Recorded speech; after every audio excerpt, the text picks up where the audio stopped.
Crown plans. Revisited. My name is Jeanette Pelosi and I am the lead archivist documentation. I am hosting this webinar from the lands of the Darug people. Before we start, I'd like to give our acknowledgement of country. I acknowledge First Nations peoples of the various lands on which we meet. I acknowledge First Nations peoples as keepers of languages and cultures that enrich our connection to country. As the oldest knowledge holders and first record holders and archivists of cultural heritage connected to the lands we live and work on today, I extend this respect to all First Nations peoples and elders past and present. I'd particularly like to say thank you to New South Wales Land Registry Services for permission to use their images of Crown plans in this webinar. I'd also like to thank Jenny Sloggett, Terry Cass, Steve Ford and Rhett Lindsay for sharing their knowledge of Crown plans, lands correspondence and the plan drafting process. Today, we'll be looking at which land agencies are useful for Crown plans and briefly looking at the Surveyors Generals and the work of the surveyors. We'll find out what Crown plans are and what they show. We'll work out how to find Crown plan numbers. We'll look at Crown plans in the State Archives catalogue and indexes and different types of Crown plans and how they are numbered. We'll search for and view some Crown plans. Along the way, we'll be looking at some examples of Crown plans and see where they can lead you. We'll also view some helpful catalogues for Crown plans and point to some useful resources for your research.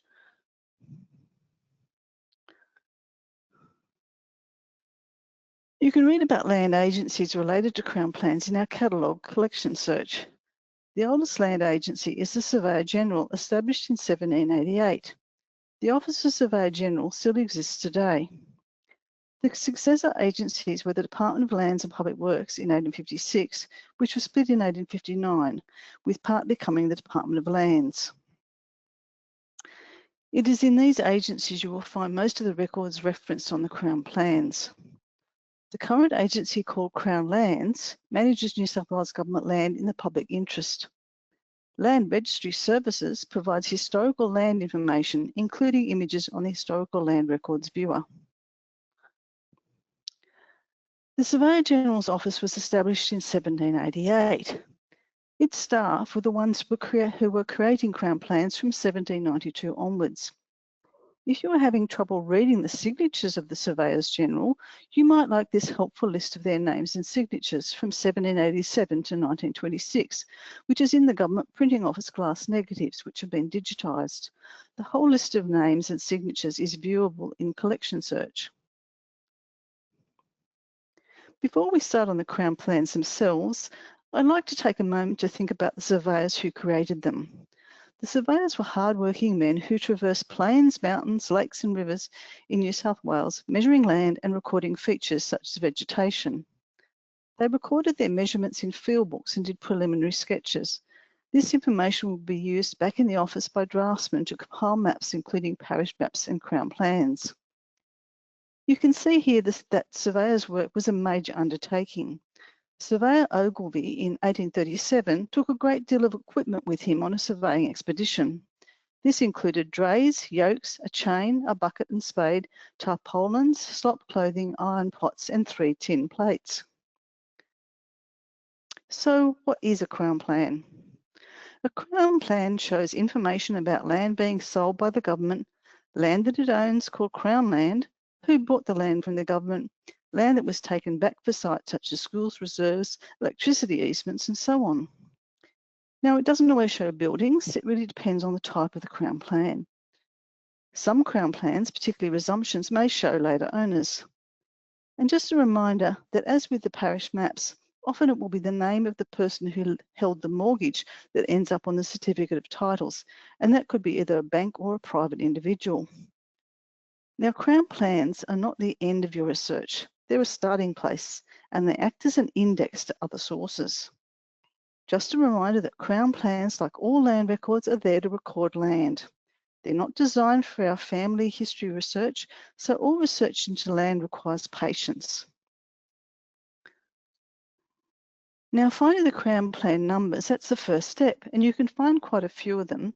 most of them on the parish maps, and the parish maps are available on the Historical Land Records Viewer on the New South Wales Land Registry Services website. Just a reminder that New South Wales was divided into counties and parishes from 1825, and there were duplicate parish names, so it's always important to mention both the county and the parish names.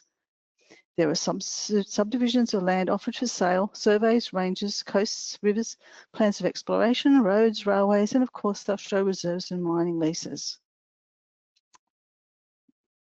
Here's a useful tip for you.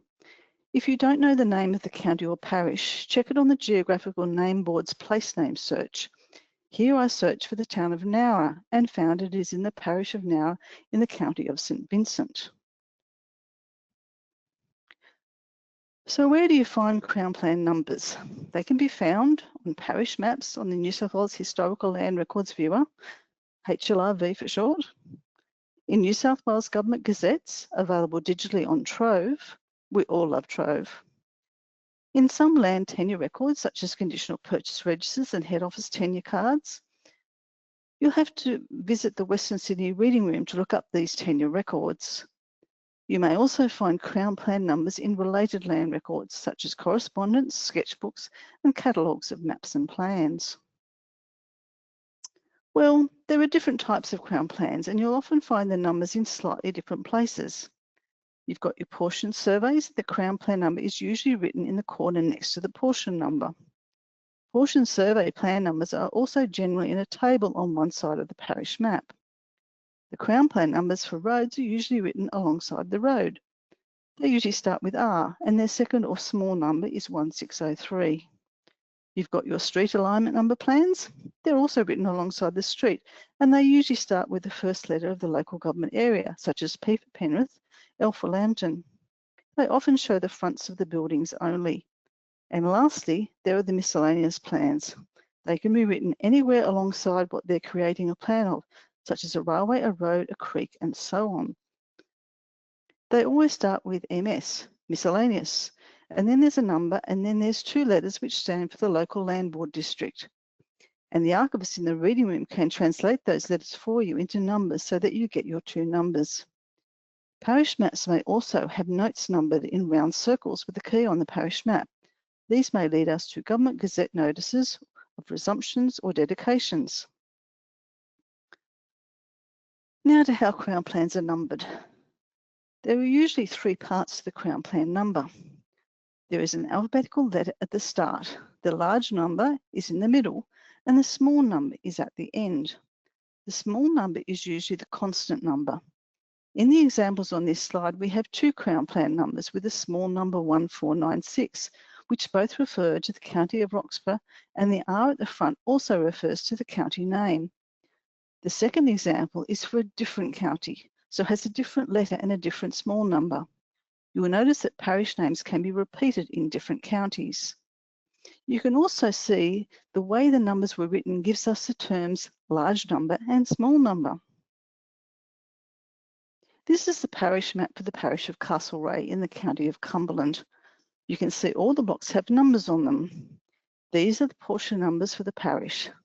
Some have additional information such as Crown Plan numbers, letter numbers, and primary application numbers. There is not enough room to write everything about that portion. That's where Crown Plans can help us. But first you need to get the Crown Plan number. We can look at the parish map on the Historical Land Records Viewer from home. You search by the parish name. The parish maps will have numbered portions and usually have a table showing further information about each portion. This table of parish numbers used will usually give the small number at the top under parish numbers used. In this case, the small number is 2030. Look up the portion you are interested in. If there is a different small number, it will be noted in the table. Otherwise, use the small number given at the top of the table. At the left for portion 1, the plan column has C 576690, so the small number is different. At the right for portion 301, the plan column has C 3548. Add the small number from the top to form the Crown Plan number C 35482030. Now for early Crown Plans, the numbering system may be slightly different. There were no counties or parishes before 1825, so first they just used a letter and a running number. And the letter could indicate a broad subject, such as D for districts, D for dividing range, G for goldfields, I for interior, R for roads, or S for squatting districts. Eventually, the numbering stabilised, so there were specific small numbers for particular places or types of plans.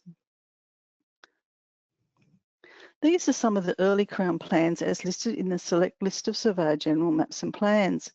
These are all now listed in the Crown Plans Index on our website in subjects A to Z. You notice there are some very broad headings with their initial letter corresponding, such as D for districts or dividing range, G for goldfields, or I for interior, rather than just place names, though these were also used. Others were C for coast, L for lithographs, and R for road and range. And the letter wasn't always what you would expect, so the letter for Port Macquarie is usually M, and the letter for St Vincent is V. In Museum of History New South Wales' State Archives catalogue collection search, you can search for Crown plans. The series number is NRS 13859, Crown plans. The series description tells you what to expect in Crown plans, such as portions of land, towns, villages, squatting districts, counties, parishes, road, rivers, mountains and railways. Further down in the series description, there is information on viewing digital copies and a note that there is an index available. If you search for NRS 13859, you will find there are over 580,000 Crown plans in the New South Wales State Archives collection, so you need to search to find the ones you want.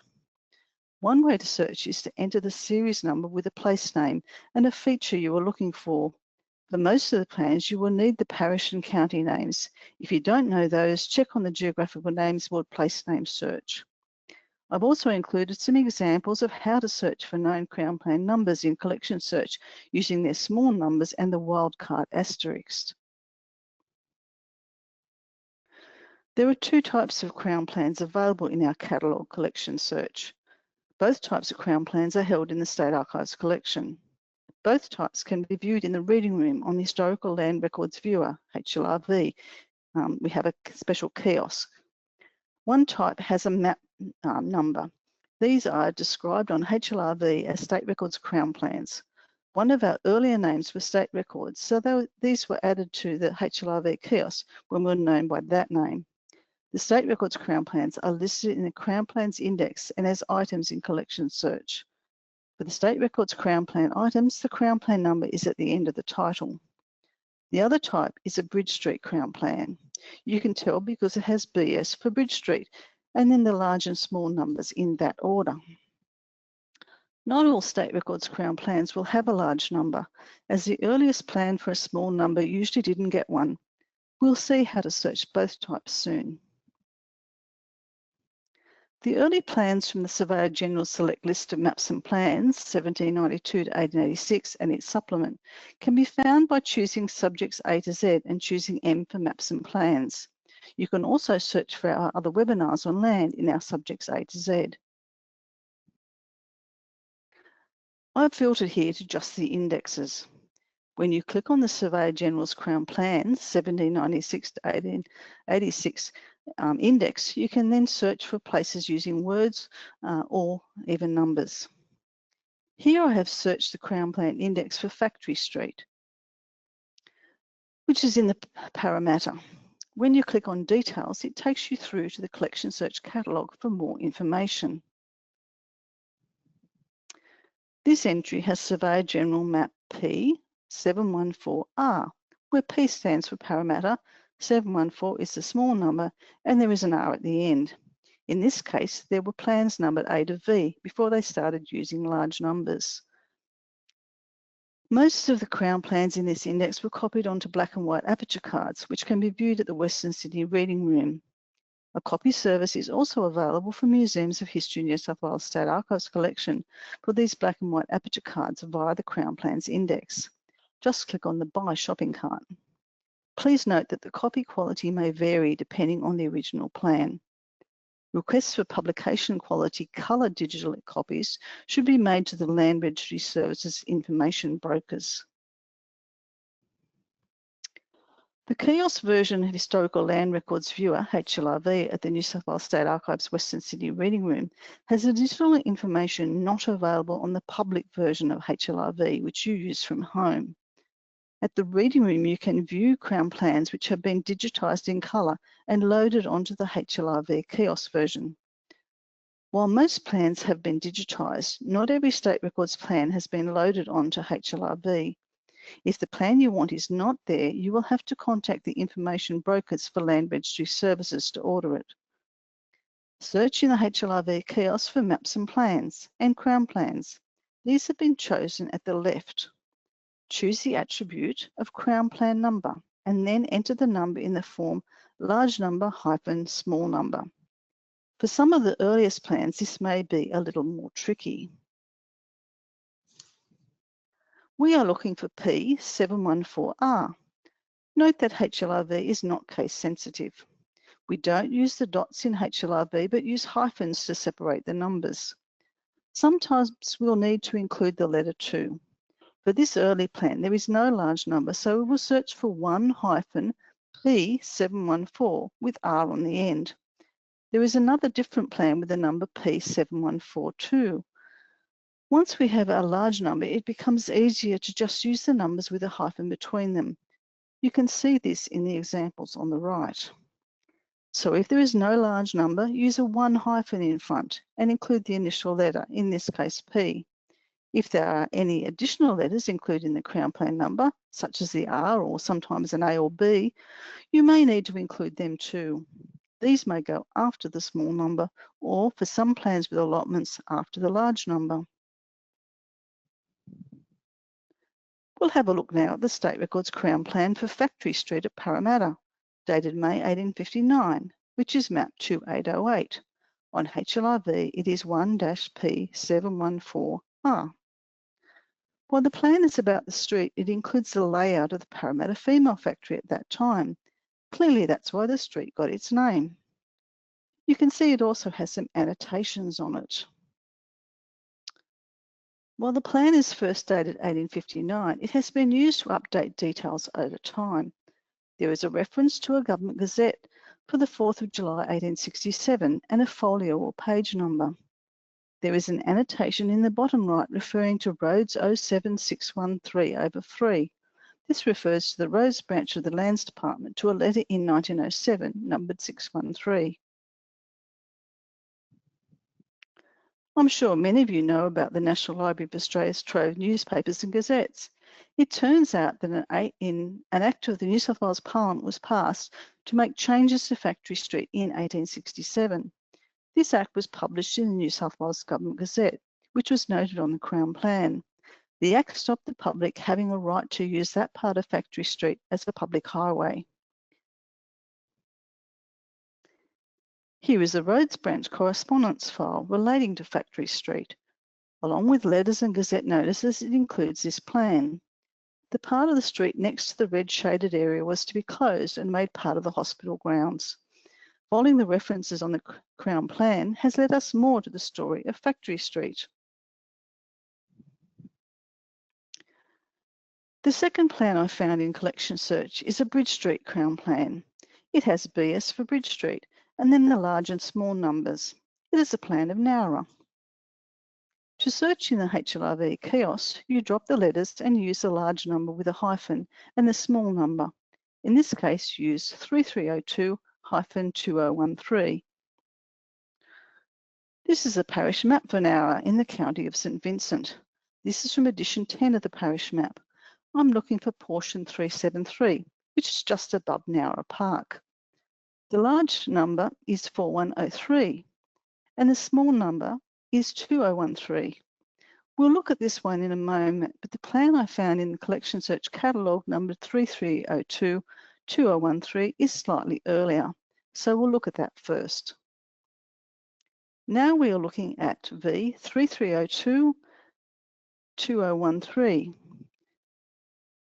We have the large number 3302 and the small number 2013, so we simply search for those two numbers with a hyphen between them. You can see the result at the bottom is a Bridge Street plan, and this one is for County St Vincent, Parish of Nowra, dated 1922. Here we have the Crown Plan numbered V3302-2013. You can see on the plan that there is a public recreation area known as Nowra Park, and above it is an area outlined in red with a portion numbered 373, also in red. The whole area had been dedicated as a park in 1876, but the top part was rededicated as a hospital site in 1922. Across it in red is written cancelled by V4103-2013. Why was it cancelled? There are also some Gazette references at the top of the plan. We can check those in Trove newspapers and gazettes. There is also a reference to the miscellaneous branch of the Lands Department in the top right corner of the Crown Plan. It turns out that a Soldiers' Memorial Hospital had been proposed following World War I and plans drawn up, but it didn't go ahead. Thus, the 1922 dedication of the area for a hospital site was revoked in 1933, and the area became part of the park again. We can then look at the next Crown Plan, V4103-2013. This is the one on the parish map we've seen. We can search this in the HLRV Kiosk as 4103-2013.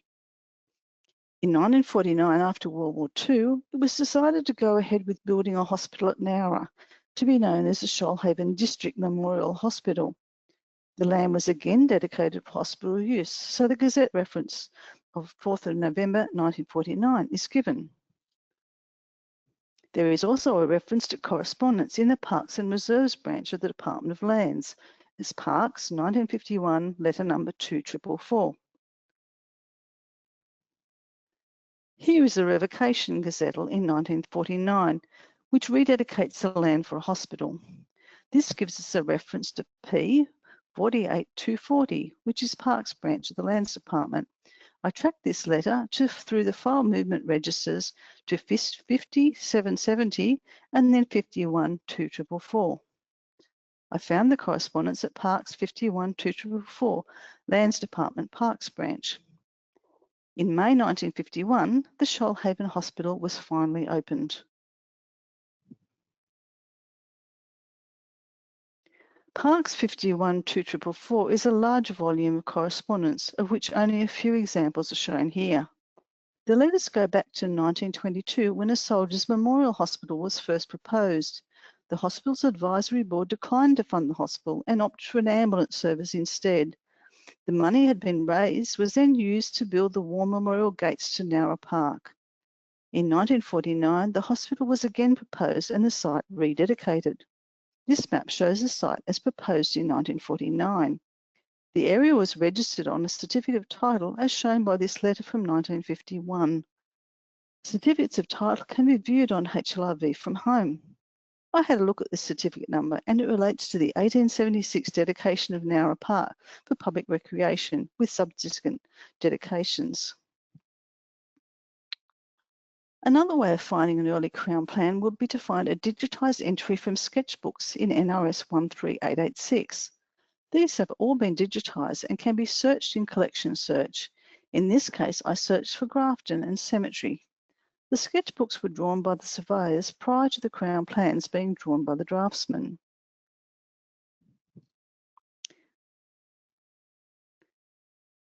This one has an annotation in red which refers to the catalogue C 641730. The small number 730 was used for church lands, so it's a good place to look for Crown Plans relating to land reserved for cemeteries, churches and parsonages. So we search in the HLRV Kiosk for 641-730 and we find the plan showing the location of the proposed cemetery at South Grafton. Now, if I decide I want to purchase the digital image of this Crown Plan, I can find the image details using the button to show image metadata. This opens to give the image details for that image. I could then find a Land Registry Services information broker to order the image using those details.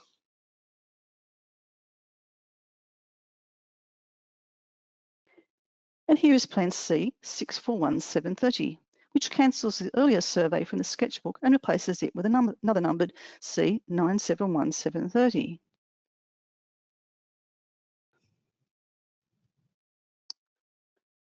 We can see that this plan was cancelled by C661984. Note that the small number for the cemetery has now changed from 730 to 1984.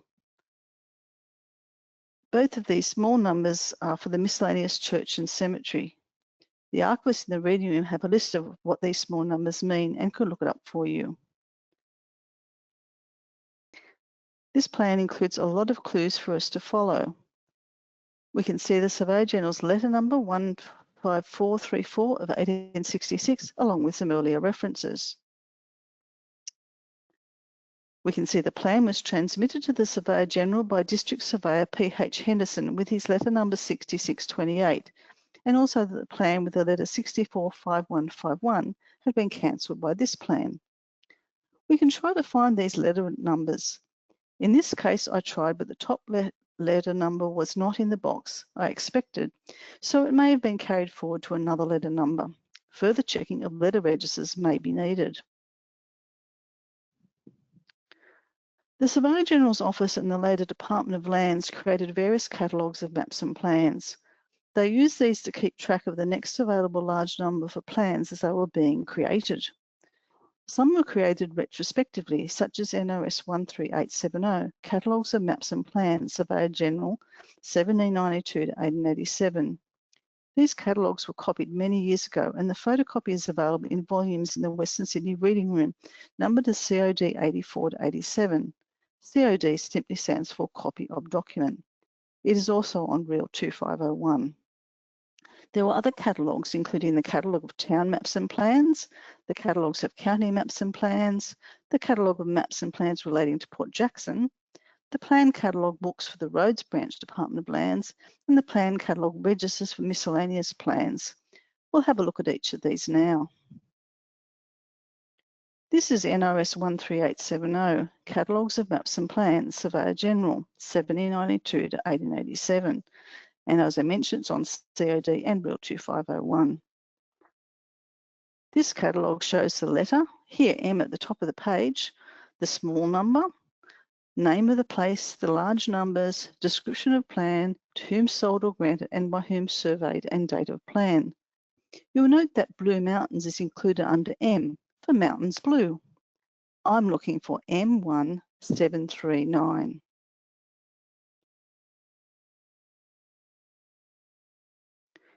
Here is a detail from M1739, crossing the Blue Mountains. It includes a note that a mile south of the pile of stones, the Hawkesbury settlement is seen.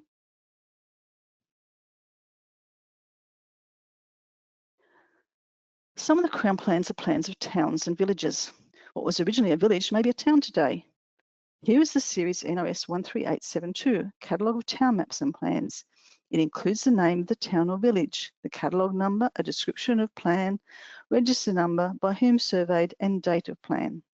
It lists a Crown plan for Buller Village, which was later known as Monteagle, with the catalogue number B2196. Register number is 775187 ALN for Alienation Branch of the Lands Department. The surveyor was Hosey, and the preliminary plan was dated the 30th of May of 1877. For some town plans, you can actually search them in the HLRV Use from Home. For these, you don't have to know the Crown plan number, just the name of the town or village. Choose historical parish maps and then search using town name.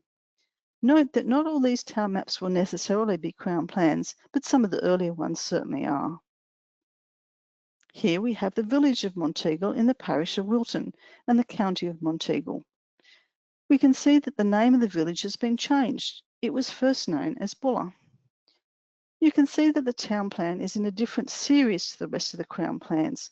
We know from the catalogue it was originally numbered as a Crown plan. It has a Crown plan catalogue number B2196, as in the catalogue of town maps and plans. The Crown plan number starts with B because the village used to be called Buller. I would expect, though, to find most of the early Crown plans for towns and villages in the Crown plans section of the HLRV Kiosk.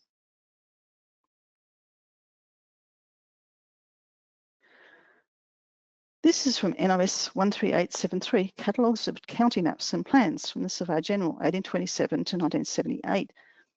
The catalogue book for County of St Vincent, which is small number 2013, shows catalogue number 3302, portion numbers 372 and 373, parish number, and there are also references under papers to miscellaneous branch 22 5443 and 5444.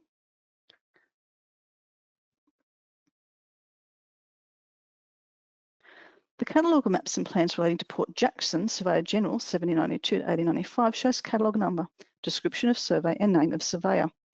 By the way, this catalogue also includes probably the earliest Crown Plan number at 10, which is numbered P10574, Old Charter Port Jackson showing soundings, signed by Governor Arthur Phillip, 2nd of December 1792. And that's available on the HLRV Kiosk as SZ 413A. Next, we'll have a look at the 7th plan for Port Jackson with small number 574, numbered P7574, with the title Lithographic Plan of Harbour of Port Jackson and Parramatta River, dated 1840. P7574 is a very large plan of Port Jackson, so we're just looking at the part relating to Sydney. You can see some familiar landmarks such as Goat Island, Billy Blues Point, Dawes Point, Pinchcott Island, better known as Fort Denison, Sydney Cove and Fort Macquarie, where the Sydney Opera House is now located. The plan catalogue books for the roads branch of the Department of Lands can be used to track early roads. The earliest volume, 235, also includes other series like NRS 8395, Catalogue of Sydney Streets Proclaimed, 1810 to 66, and NRS 8393, Catalogue of Roads that have been surveyed but not catalogued under R1603. And that is dated from 1826 to 1883. The first page here shows county catalogue number, direction of road, surveyor, office number, last notation in pencil and length of road. For the St George Road plan number R2889, the title is Cooks River Dam to Georges River near Rocky Point, with the correspondence numbers 5024 and 69319 RSB. The second page shows owner or occupier, proclaimed, confirmed, open, chartered and remarks. In the case of the road to Rocky Point, this shows it was proclaimed on the 20th of October of 1850, but not opened until the 5th of March of 1869. This is the Crown Plan for the road described in the catalogue as Cooks River Dam to near Rocky Point. The road went from the Cooks River near Tempe House, near what is Wallow Creek today, through to the Georges River at Rocky Point, which is today's Sans Souci, near the Chatham Point Bridge. The first part of the road is today known as the Princes Highway, and the second part as Rocky Point Road. Some of you may be wondering about the letter number given in the plan catalogue as letter number 69319 RSB, the roads branch. It appears the clerk was out by one number as the letters relating to Cooks River were actually at letter number 69318. The letters dated back to 1850 when the road was surveyed and it was then opened in 1869. You'll note that in 1850, part of the road was owned by Chapman near Rocky Point and it was cultivated and fenced. In fact, Surveyor Binstead reports that Mr. William Rust, the lessee of Chapman's 100 acres at Rocky Point, had erected a 3-rail fence across the road at 2 points. These fences I have removed. The final series I'll show you is the plan catalogue registers for miscellaneous plans, 1870 to 1978. Each land board district has miscellaneous small numbers. On maps, the districts are usually abbreviated. In this example, we can see the second entry is for miscellaneous 4136 in the Orange Land Board district. Orange is abbreviated to OE. The small number for Orange is 3090, giving us 4136-3090 for the search in the HLRV Kiosk. This plan shows the Hill End Historic Site in Parish Tambaroora, County Wellington. The plan shows Hill End is Reserve 723. A quick recap now on where you can do your research using Crown plans. Crown plans cannot be viewed on the HLRV available to you from home, but you can view parish maps and some town maps from home. Crown plans can be viewed at New South Wales State Archives Reading Room, Western Sydney Record Centre, 161 O'Connell Street, Kingswood, near Penrith, when open. Check our website, mhnsw.au, for our opening hours. Archivists can show you how to search for Crown plans on the HLRV Kiosk in the reading room and help with finding small numbers. Copies of Crown plans can only be purchased from information brokers via New South Wales LRS website. Related land records can be searched at New South Wales State Archives Reading Room. Allow lots of time. There is no guarantee of success when trying to find correspondence. All land research requires patience. Resources you should know about are the searching guides and fact sheets on the Land Registry Services website. These include the First Stop Searching Guide, which has lots of fantastic definitions of terms, and the Guide to Searching Registrar General's Maps and Plans. These will be noted on the website as being out of date, but their information about the historical land system is really useful. It's the information about the location of the building, the layout of the building, the previous software that was used, and how to purchase copies of the documents that's incorrect. But their land system information is perfectly fine. There are also 3 really useful books on land records and the work of surveyors by Terry Cass.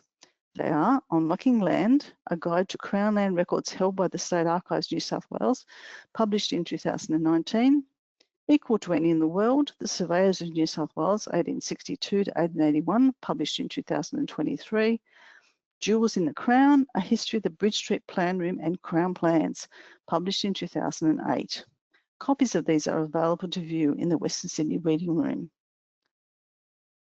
To get your Crown plans research going, you can visit our reading room at 161 O'Connell Street, Kingswood.